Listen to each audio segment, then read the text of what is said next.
Hello, my name's Jenny, and I'm 27 years old. 3 years ago, I married the most beautiful person I have ever met, Hugo. He's such a kind and compassionate goofball who makes me feel amazing every day.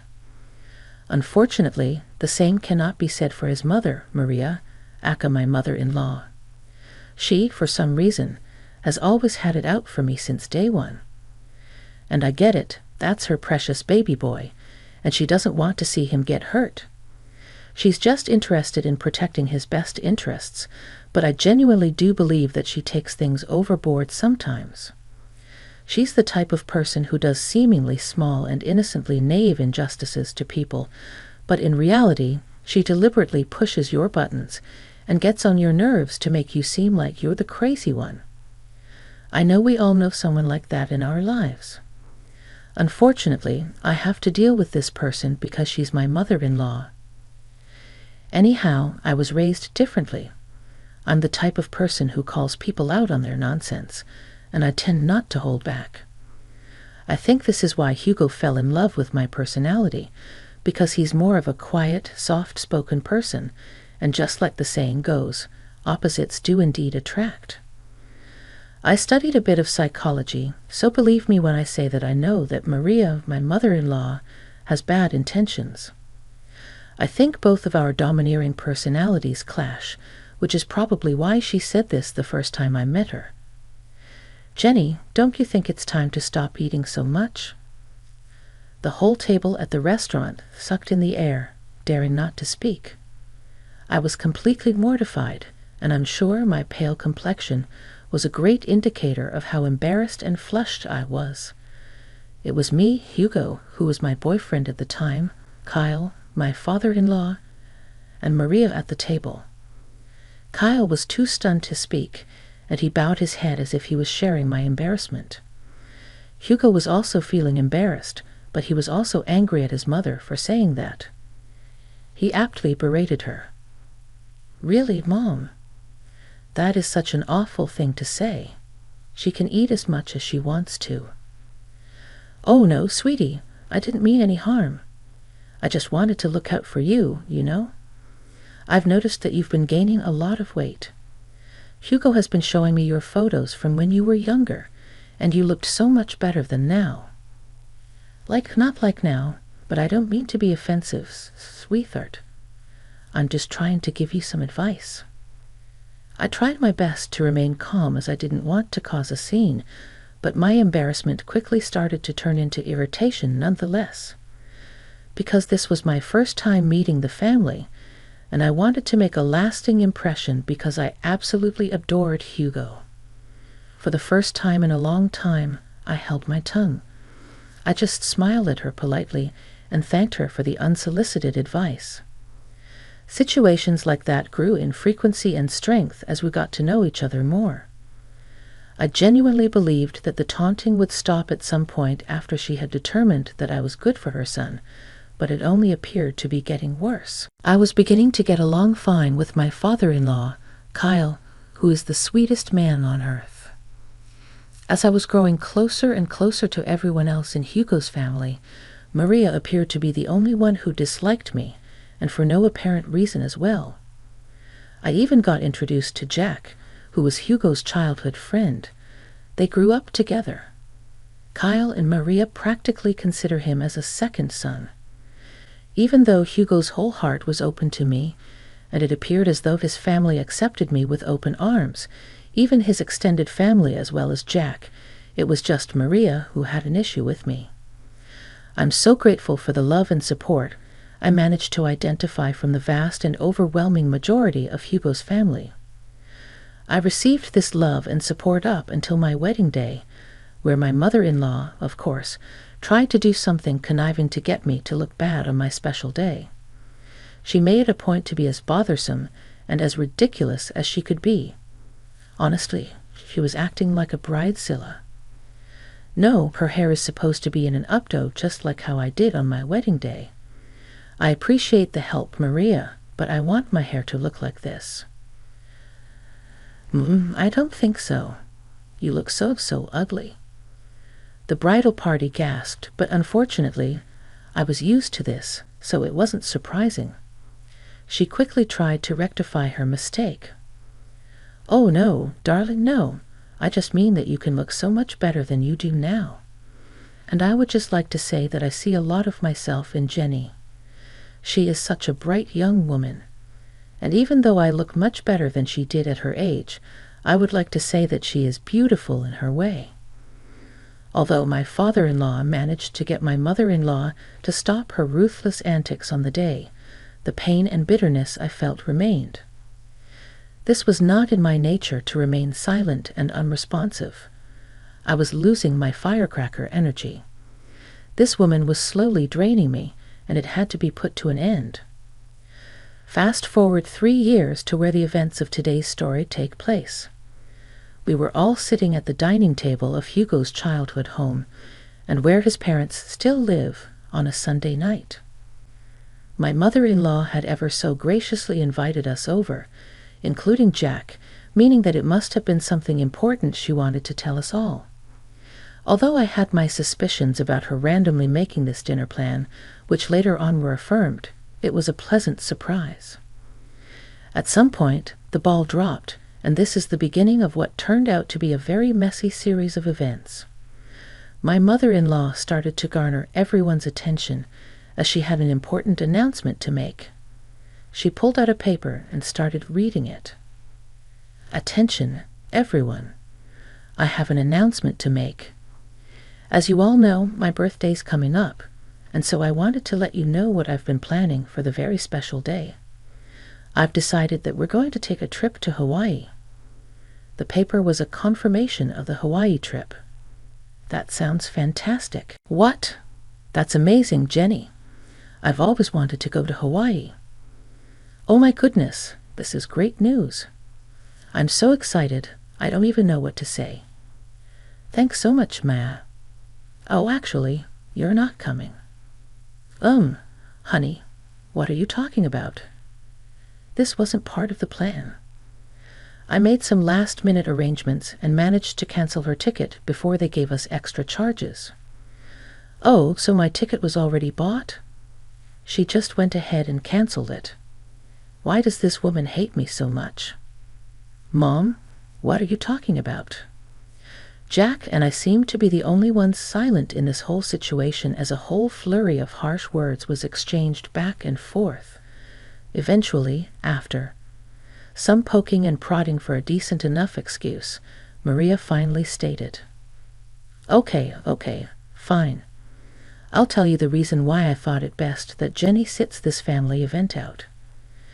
As you all know, I'm getting a little bit older, and I've decided that I want the remaining years of my life to be centered on being around the people I care most about. Unfortunately, Jenny just doesn't belong on that list." "Wow, Mom, really? What is wrong with you?" "Nothing is wrong with me. Don't you dare disrespect me. I'm just saying that, well, you know, Jenny can't be considered part of our family since she's not related by blood.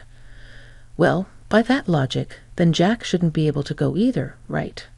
Since he isn't technically family, as you're stating. But we all know that's preposterous, and he is part of the family. And ever since Hugo and Jenny got married, that means she is part of the family.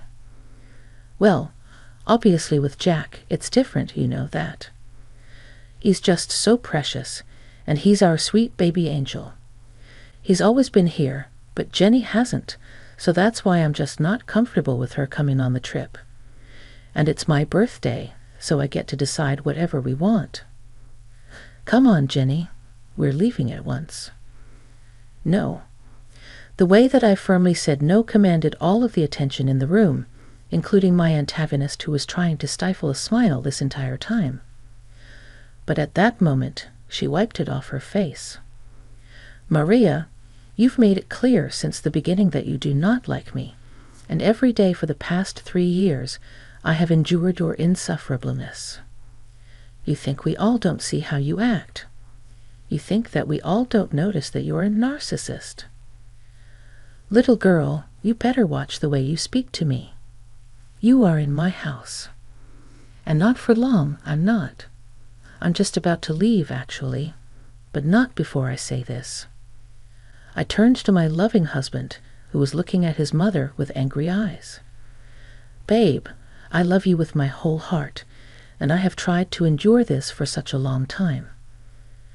But I see now that your mother will never accept me into this family, no matter how hard I try, and no matter how many times I bite my tongue. You should go on this trip. You can't miss it. As much as your mother is crazy, she's still your mother, and you love her, and she loves you, so you have to go. Don't worry about me. I'll be fine. I then turned to my mother-in-law, whose mouth was agape because of what I just said. And as for you, unfortunately for you, I am in love with your son, and I am not going anywhere. You might think that you can push me away, but I will always be here. Even when you go to Hawaii, you will always be thinking about me, because if I'm being honest, I think you're obsessed with me. How dare you? I should slap you right now. I'm not finished. You are obsessed with me.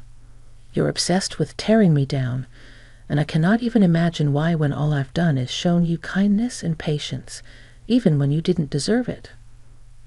But enough is enough. You don't want me to go to Hawaii with you. Fine. You don't think I'm part of the family. Fine, but I will always be here. As long as I breathe, I will always be here for Hugo, Kyle, and even Jack, but never for you. At that moment, I realized that I finally shut her up. She left her mouth open as if she was searching for something to say, anything to say, but her mind wouldn't let her. Finally, I managed to keep her quiet. I said goodbye to the rest of the family members, kissed my husband on the cheek, and began to walk out. Let me drive you home at least. I can't let you take a cab. Please don't worry about me, babe. I love you, and thank you so much for loving me, but I'll be fine. You have a trip to discuss. Okay, if you say you'll find, and I'll believe you. Oh, don't forget your purse. Right, my purse. I left it in the kitchen. Once I arrived, at some point though, Maria went into the kitchen. I think to catch her breath after the whole situation, after being berated like that, I too would have done something similar. What do you want? Don't worry about me, sweetheart. I'm just here to collect my things. Well, make it quick. I want you out of my house. I can't believe you said those things to me. With that, she quickly stormed out. She was filled with so much anger that she didn't even want to see me out the door. At that moment, I scoffed at her ridiculousness and reached for my purse. When I noticed a piece of paper next to it, my eyes glanced over it and noticed that it was Maria's handwriting. I believed at the time that it must have been a piece of paper detailing the itinerary for the trip, because I was feeling slightly bitter about not going. I wanted to take a peek and see just how much fun I'd be missing out on. I grabbed it and began to read the paper. Dearest Jack, you know that you have always been like a son to me, and you know that I love you dearly. Oh, so this is a letter to Jack. A bit strange, but I guess it's thoughtful. For some reason, my curious eyes began to read further. And the love and care you have shown for me throughout the years will never be forgotten. I hate to admit it, but even when it comes to my son Hugo, I feel as though the love we once shared is no longer there. Wait, what is she saying? She loves Jack more than she loves Hugo. That simply couldn't be. I continued to read the paper, and with each new line, I got more astonished at what I was reading. I simply couldn't believe it. There was a lot to unpack, and even though it wasn't my place to read that letter, I'm really glad that I did. After reading the entirety of the letter, I began to pace in the kitchen, wondering what to do. And then it hit me. All of the people who needed to know about this letter's existence were all sitting in that room. If ever there was a time to act, it was now. I reread the letter one more time just to make sure that I wasn't crazy and imagining things, and just as I thought, yep, It was the same thing I read the first time. I waltzed out into the dining room to meet only 3 pairs of eyes looking back at me. "Jenny, I am so sorry for what my wife is trying to put you through. Don't worry one bit. You will come with us to Hawaii. As long as I'm around. She's just in a funk right now. But don't worry, I'll convince her to change her mind. I don't know what's gotten into her recently, but don't worry, I will change her mind, as I said." "Kyle, please don't worry about me. As I said, I'm fine. I'm more than fine because I have found some interesting news that I need to share with everyone, and I especially need to share it with Hugo." Hugo and Jack's ears perked up. I saw the flash of worry that ran across Hugo's face. Perhaps he thought that this was too much for me to handle, and that I wanted to ask for a divorce. Oftentimes when I would complain about his mother to him, he'd agree with me and wonder how I managed to keep up with her nonsense for so long. I'd always tell him that it was because I loved him way too much to let him go, and that I'd go to hell and back for him. I noticed that the Wicked Witch of the West wasn't around. So I asked, "Where is Maria? She needs to be here for this too." "Oh, Kyle mentioned earlier, she appears to be in a bit of a funk after you shouted at her. She said she got a mild headache and wanted to nurse it with a nap upstairs. She won't be down for a while. You know how she gets about her beauty sleep." I was all too familiar with Maria's awkward and unnecessary routines and regimes that would often inconvenience others. I felt irritated. This is just really important. She has to be here. "It's okay, Jenny. You can tell us, and we'll inform her when she wakes up." I hesitated, considering the information that I knew. I wanted to see the redness on her face from embarrassment. "I think you should just go ahead and tell us, sweetie. It's okay. And you know Hugo has anxiety. It would be bad to keep him waiting." That was true. Hugo's anxiety got really bad at times, and I could see him begin to fidget from the anticipation. "Okay, fine. I'll show you guys what I found when I was in the kitchen, collecting my purse and getting ready to leave. I found something interesting that I think you all need to know about." I pulled out the paper I found and began to read. It reads, "Dearest Jack, you know that you have always been like a son to me, and you know that I love you dearly. And the love and care you have shown for me throughout the years will never be forgotten. I hate to admit it, but even when it comes to my son Hugo, I feel as though the love we once shared is no longer there." What is she saying? What is this?" Hugo exclaimed. I continued reading. "Hugo, I just don't see eye to eye like we used to, and honestly, I think it's because of Jenny. Ever since he married that girl, he no longer has time for me. He doesn't love me, and therefore, I don't think I love him. I love you, and you are my son. With that being said, I want to let you know that I am going to update my will so that you inherit all of my belongings and not Hugo. I know it might hurt him, but honestly, at this point, I don't care. It's that wretched Jenny girl. She's the one who has poisoned my love for him. I hope you receive this letter well. The reason why I didn't want to approach you about it in person is that, and it pains me to admit this, I couldn't risk seeing the rejection on your face. I know you love Hugo like he's your brother, and most likely you won't approve. But I don't care. I'm giving you everything. The money, the house, the cars, and even my small businesses. They're all yours, whether you like it or not. If you want to talk about this further, please call me, and we can discuss it. I look forward to hearing your response. I will love you forever and always. Your second mom." I finally looked up from reading the letter, and I was met with a flurry of mixed emotions. Kyle looked like he was going to cry. Jack looked stunned, but Hugo looked like he was going to murder someone. I can't believe she said all those things. Is she being serious right now? Hugo's voice trembled. So, the reason why she's doing all of this is because of Jenny? She hates Jenny so much that she'd not include me in her will just to spite me and Jenny? She's officially lost her mind, you guys, Jack exclaimed. I don't even know what to say, Kyle muttered, visibly shaken. This has gone far enough. I've had it with this woman and her toxic behavior. What are we going to do? Hugo's anger was palpable. At that moment, I had an idea. 1 week had passed, and it was time for the planned Hawaii trip. Maria woke up to find a letter from her husband on her bedside table. It read, Good morning, gorgeous. We decided to let you get some more beauty rest. Don't worry, your bags have all been packed. Just find us at the airport. Maria quickly got ready and headed to the airport, frantically searching for the people she was supposed to go on the birthday trip with. She tried calling them, but no one answered.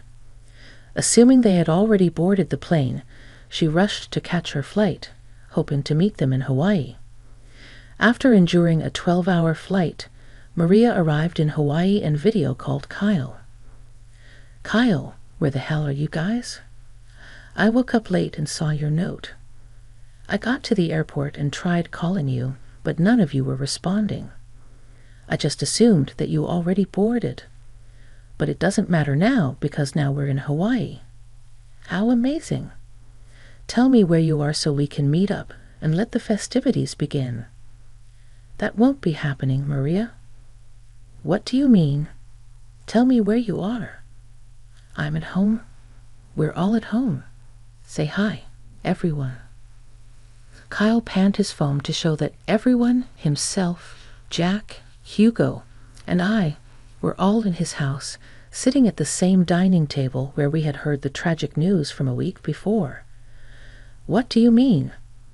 Why are you at home? Maria's voice trembled. Jenny brought some interesting information to our attention a week ago, and ever since then, we decided that we'd much rather spend our time in boring old Florida with her than anywhere else with you. Maria gasped. You think we wouldn't find out? Find out what, my baby? Oh, don't baby me. You were really gonna cut me out of the will, Mom? How did you even find out about that?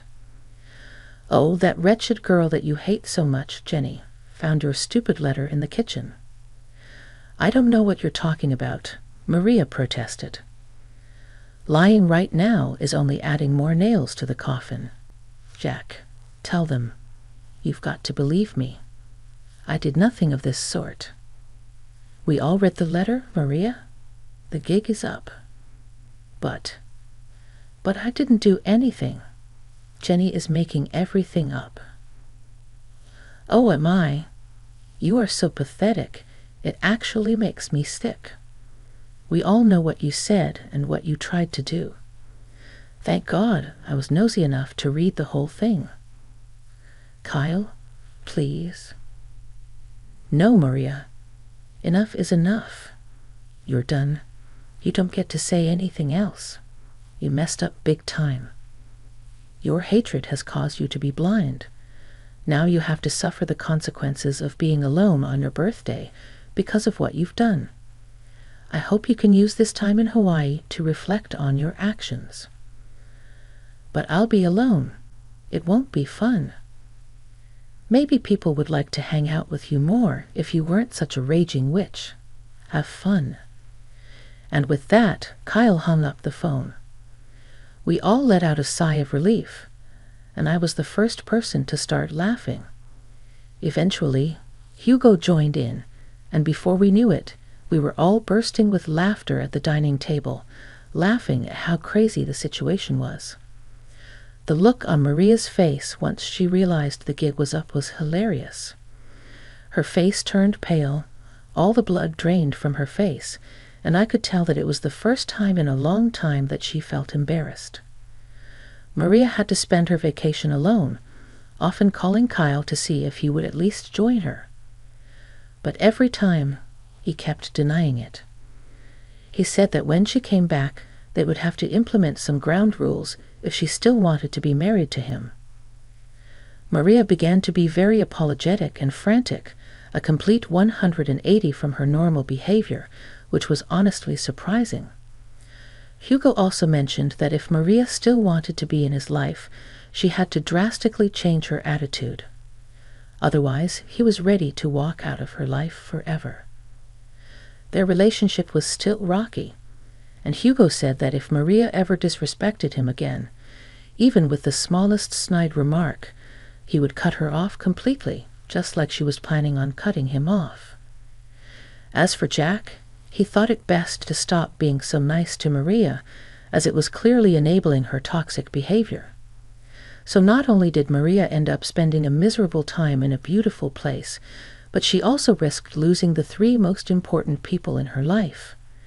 She now has very rocky relationships with all of them, and she has to change to be better. As for me, I messaged her and told her that I needed time to see if I was going to forgive her for all of her injustices. She was apologizing and begging for me to talk some sense into the men in her life, but I refused, stating that this is the bed she made for herself, and now she has to lie in it. Even to this day, Maria is still trying to mend the very broken relationships that she caused. I just hope that she learned her lesson.